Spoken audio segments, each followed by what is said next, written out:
This is called an AB filler, okay? And it's also a pump slash gravity filler, okay?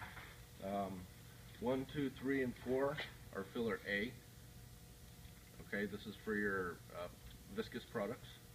And then 1, 2, 3, 4 on filler B, okay? This is for your water thin products that could be gravity filling, okay? So 1 through 4 here on filler A, you're going to be using your pumps, okay? You can switch it over to use gravity, but you're going to waste a lot of time, okay? What we've got is this right here is a drip tray. When we turn the machine on, this will automatically kick out.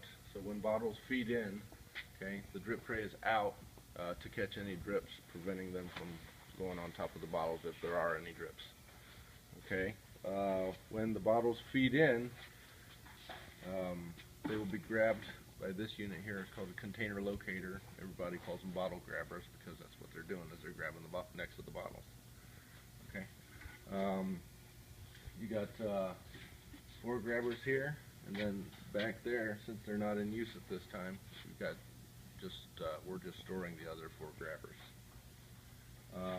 Everything on this is completely adjustable, up, down, in, out, side to side. Alright, we have an entry gate, we have an exit gate, and the type of indexing that we're using on this system is called pin indexing. Okay, so consider these your pins. Okay, when it's actually set up for gallons right now. When we take and switch these to run the quarts, we'll take and move these 2 right over here. You shouldn't have to move your fill heads side to side because it's already set up for quarts. Same with the gallons. You shouldn't have to move them side to side because it's already set up for your F-style gallons, and it'll remain dedicated unless you decide to run a different size or type of bottle. Okay. Fully automatic conveyor. It starts and stops with the fill cycle. So the bottles will come in, the conveyor will stop, they'll fill, and then the conveyor will start up again, taking the bottles out. Everything here is controlled off of time, and it's accurate to within 1/100th of a second. So everything, your entry and your exit gates, your conveyor is all controlled by time. Your conveyor is namely controlled by speed. Okay, and then the system that controls the entire unit is this count eye right here. Okay, and we tell the PLC how many bottles to look for. Okay, so right now it's set up for 4 bottles. That's how many heads you're going to be using at one time. So at 4 bottles past the count eye, it counts 4 bottles. It says, okay, 4 bottles have went past me. I'm ready to fill. Alright, down here we also have another photo eye. This is a jam eye, also known as a backup eye. Okay, so if anything happens downstream and bottles get backed up to this point right here, the filler will not let any more bottles come out until the backup eye is cleared. On the back of the filler,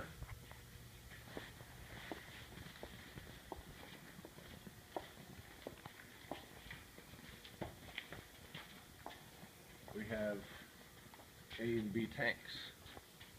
Okay, so this is the tank for filler A. Your gear pumps pull out of it and send product to the fill heads. Okay, tank B, gravity feeds into your bottles. There's no pumps associated with that. And for each tank, we have a set of check valves.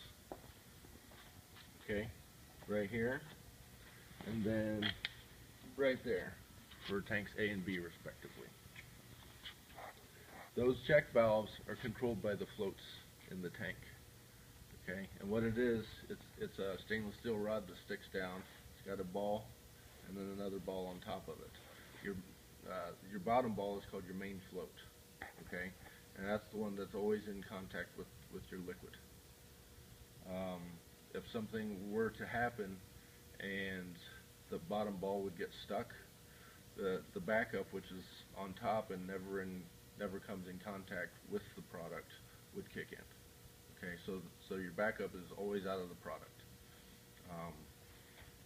and once that kicks in, then it'll send an error message through the PLC to the operator interface saying the backup float's been engaged, there's something wrong. Okay, so it's more of a safety. I wouldn't use it all the time, okay, because if that one would end up getting stuck, you don't have any others. Okay, each tank has a main float and a backup float in it. Okay, but it'll send you a message saying the backup float is in operation. Okay. For tank A, filler A, we've got 4 pumps, and they're brass gear pumps, and 1 motor for each 2 pumps. Alright. We also have cleanouts on each of the pumps, which is this valve, that valve, and that valve. So those will remain shut while you're running, and if you ever need to drain product out, okay, you just open those valves up and make sure you have a hose hooked up here to this hose barb. Okay, and then a reservoir to run the hose into.